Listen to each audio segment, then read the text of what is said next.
প্রিয় দর্শক, আজকের আবহাওয়ার গুরুত্বপূর্ণ খবরে স্বাগত জানাই। আজ ১৯শে আগস্ট ২০২৬। বিশেষ সতর্কবার্তা যা পাওয়া যাচ্ছে, উত্তর বঙ্গোপসাগর উত্তাল অবস্থায় রয়েছে এবং নদী বন্দরগুলোর ওপর দিয়ে ঝোড়ো হাওয়া বয়ে যেতে পারে। ভারী বৃষ্টির সতর্কতাও জারি রয়েছে। আগামী কয়েকদিনে বৃষ্টিপাতের পরিমাণ আরও বৃদ্ধি পাওয়ার প্রবল সম্ভাবনা রয়েছে। এই পরিস্থিতির বিস্তারিত খবর জানানো হবে আজকের এই ভিডিওতে, তাই শেষ পর্যন্ত দেখতে থাকুন। কমেন্ট করে জানান কোথা থেকে দেখছেন এবং আপনাদের এলাকার আবহাওয়া কেমন রয়েছে। নতুন হয়ে থাকলে চ্যানেলটি সাবস্ক্রাইব করুন নিয়মিত আবহাওয়ার খবর পাওয়ার জন্য। এই মুহূর্তে বাংলাদেশের আবহাওয়ার সবচেয়ে গুরুত্বপূর্ণ বিষয় হয়ে উঠেছে বৃষ্টি, ঝোড়ো হাওয়া এবং সমুদ্রের উত্তাল পরিস্থিতি। বর্ষার সক্রিয় পরিস্থিতির মধ্যে দেশের বিভিন্ন অঞ্চলে বৃষ্টির প্রবণতা বাড়ছে। কোথাও আকাশ মেঘলা থেকে মেঘাচ্ছন্ন, কোথাও দফায় দফায় বৃষ্টি, আবার কোনো কোনো এলাকায় অল্প সময়ের মধ্যে ভারী বৃষ্টির কারণে তৈরি হচ্ছে জলাবদ্ধতার আশঙ্কা।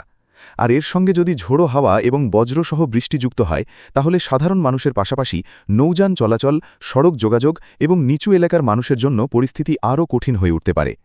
সবচেয়ে গুরুত্বপূর্ণ সতর্কতা এখন উত্তর বঙ্গোপসাগরকে ঘিরে। সমুদ্রের পরিস্থিতি উত্তাল থাকায় উপকূলীয় এলাকার মানুষ এবং সমুদ্রগামী ছোট ও মাঝারি নৌযানকে বিশেষভাবে সতর্ক থাকতে হবে। সমুদ্রে অবস্থানরত মাছ ধরার নৌকা ও ট্রলারগুলোর ক্ষেত্রেও আবহাওয়ার সর্বশেষ সতর্কবার্তা মেনে চলা অত্যন্ত জরুরি, কারণ সমুদ্রের আবহাওয়া স্থলভাগের তুলনায় দ্রুত পরিবর্তিত হতে পারে এবং হঠাৎ করে বাতাসের গতি ও ঢেউয়ের উচ্চতা বেড়ে যেতে পারে। বিশেষ করে উপকূলের দিকে নজর রাখতে হবে। খুলনা, বরিশাল ও চট্টগ্রাম বিভাগের উপকূলবর্তী এলাকাগুলোতে আকাশের পরিস্থিতি এবং বাতাসের পরিবর্তনের দিকে নজর রাখা প্রয়োজন। সমুদ্রের ওপর মেঘের ঘনত্ব বৃদ্ধি এবং বায়ুচাপের পরিবর্তনের ফলে বৃষ্টির পরিমাণও অনেক জায়গায় হঠাৎ বেড়ে যেতে পারে। এদিকে নদীবন্দরগুলোর জন্যও সতর্কতা অত্যন্ত গুরুত্বপূর্ণ। ঝড় বৃষ্টির সময় নদীপথে দৃশ্যমানতা দ্রুত কমে যায়। এর সঙ্গে যদি দমকা বা ঝোড়ো বাতাস যুক্ত হয়, তাহলে ছোট নৌযান ও যাত্রীবাহী নৌযানের জন্য ঝুঁকি বাড়তে পারে। তাই নদীবন্দরে অবস্থানরত নৌযানগুলোর চালক ও সংশ্লিষ্টদের সতর্কতা অবলম্বন করতে হবে। বজ্রসহ বৃষ্টির সময় পরিস্থিতি আরও বিপজ্জনক হতে পারে। নদী, খোলা মাঠ, হাওড় বাওড় কিংবা জলাশয়ের মধ্যে থাকা মানুষদের বজ্রপাতের ঝুঁকি সম্পর্কে বিশেষভাবে সতর্ক থাকতে হবে। বৃষ্টির সঙ্গে হঠাৎ বজ্রপাত এবং শক্তিশালী দমকা হাওয়া দেখা দিলে খোলা জায়গায় না থেকে নিরাপদ আশ্রয়ে চলে যাওয়া জরুরি। এবার আসা যাক ভারী বৃষ্টির সম্ভাবনার দিকে। বর্তমান পরিস্থিতিতে বৃষ্টির প্রবণতা কমার পরিবর্তে আগামী কয়েকদিনে আরও সক্রিয় হওয়ার সম্ভাবনা রয়েছে। বিশেষ করে মৌসুমি বায়ুর প্রভাবে দেশের বিভিন্ন অঞ্চলে বৃষ্টির পরিমাণ বৃদ্ধি পেতে পারে। একটানা বৃষ্টি না হলেও দফায় দফায় বৃষ্টির সঙ্গে কোথাও কোথাও ভারী থেকে অতি ভারী বৃষ্টির পরিস্থিতি তৈরি হতে পারে। এর প্রভাব সবচেয়ে বেশি পড়তে পারে নিচু এলাকায়, নদী তীরবর্তী অঞ্চল এবং যেসব জায়গায় আগে থেকেই পানি জমে রয়েছে সেখানে। কয়েক ঘণ্টার ভারী বৃষ্টিতেই শহরাঞ্চলে জলাবদ্ধতা তৈরি হতে পারে। গ্রামীণ এলাকায় কাঁচা রাস্তা ক্ষতিগ্রস্ত হতে পারে, মাঠে পানি জমতে পারে এবং ছোট নদী ও খালের পানির উচ্চতা বাড়তে পারে। ঢাকা ও আশেপাশের এলাকাতেও বৃষ্টির ক্ষেত্রে প্রস্তুত থাকতে হবে। দিনের কোনো একটি সময়ে আকাশ পরিষ্কার থাকলেও পরে হঠাৎ মেঘ জমে ভারী বৃষ্টি শুরু হতে পারে। তাই শুধুমাত্র সকালের আকাশ দেখে দিনের আবহাওয়া সম্পর্কে সিদ্ধান্ত নেওয়া ঠিক হবে না। উত্তরাঞ্চলেও বৃষ্টির দাপট বাড়তে পারে। রংপুর, রাজশাহী বিভাগের বিভিন্ন এলাকায় মেঘলা আকাশের পাশাপাশি দফায় দফায় বৃষ্টির সম্ভাবনা রয়েছে।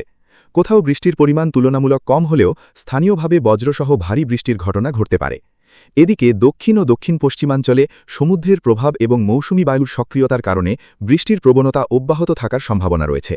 উপকূলীয় এলাকায় বৃষ্টির সঙ্গে বাতাসের গতি বেড়ে গেলে সাধারণ মানুষের চলাচল এবং নৌযান পরিচালনায় সমস্যা তৈরি হতে পারে।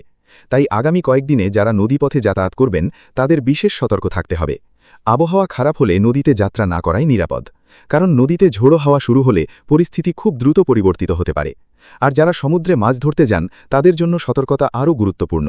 উত্তর বঙ্গোপসাগরের পরিস্থিতি উত্তাল থাকলে ছোট নৌকা ও ট্রলার নিয়ে গভীর সমুদ্রে যাওয়ার ক্ষেত্রে ঝুঁকি অনেকটাই বেড়ে যায়। সমুদ্রের সর্বশেষ সতর্কবার্তা না জেনে কোনোভাবেই যাত্রা করা উচিত নয়। এখন প্রশ্ন হল, এই বৃষ্টির পরিস্থিতি কি খুব দ্রুত শেষ হয়ে যাবে? বর্তমান আবহাওয়ার প্রবণতা বলছে আগামী কয়েকদিনে বৃষ্টির সম্ভাবনা বজায় থাকতে পারে। অর্থাৎ আজ বৃষ্টি হলো, কাল আকাশ পরিষ্কার হয়ে গেল, এমন স্থায়ী পরিবর্তনের বদলে দফায় দফায় বৃষ্টি, মেঘলা আকাশ এবং স্থানীয়ভাবে ভারী বর্ষণের প্রবণতা দেখা যেতে পারে। বিশেষ করে মৌসুমি বায়ু সক্রিয় থাকলে এক এক এলাকায় এক এক সময়ে বৃষ্টির তীব্রতা পরিবর্তিত হবে। এ কারণে আবহাওয়ার পূর্বাভাসে একটি বিষয়ে বিশেষভাবে মনে রাখতে হবে। বৃষ্টি সব জায়গায় একই সময়ে এবং একই মাত্রায় হবে না। একটি এলাকায় ভারী বৃষ্টি হলেও কয়েক কিলোমিটার দূরের এলাকায় তুলনামূলক কম বৃষ্টি হতে পারে। আবার দিনের বেলায় আবহাওয়া শান্ত থাকলেও সন্ধ্যা বা রাতের দিকে বজ্রসহ বৃষ্টির প্রবলতা বেড়ে যেতে পারে। কৃষকদের ক্ষেত্রেও সতর্ক থাকা জরুরি। অতিরিক্ত বৃষ্টির ফলে জমিতে পানি জমে ফসলের ক্ষতি হতে পারে, তাই স্থানীয় পরিস্থিতি অনুযায়ী জমির পানি নিষ্কাশনের ব্যবস্থা রাখা প্রয়োজন।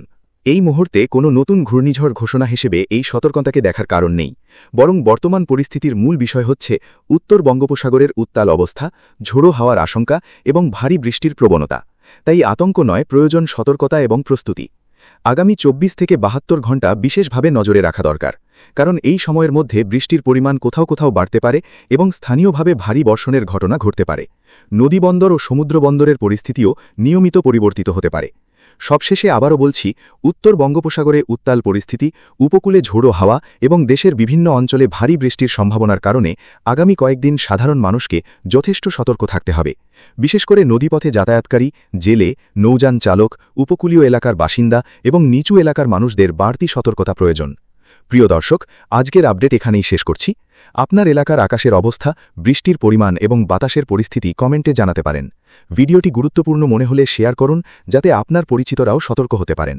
আর নতুন হয়ে থাকলে চ্যানেলটি সাবস্ক্রাইব করে পাশে থাকা বেল আইকনটি অন করে রাখুন, কারণ আবহাওয়ার এই পরিবর্তনশীল সময়ে পরবর্তী আপডেট অত্যন্ত গুরুত্বপূর্ণ হতে পারে।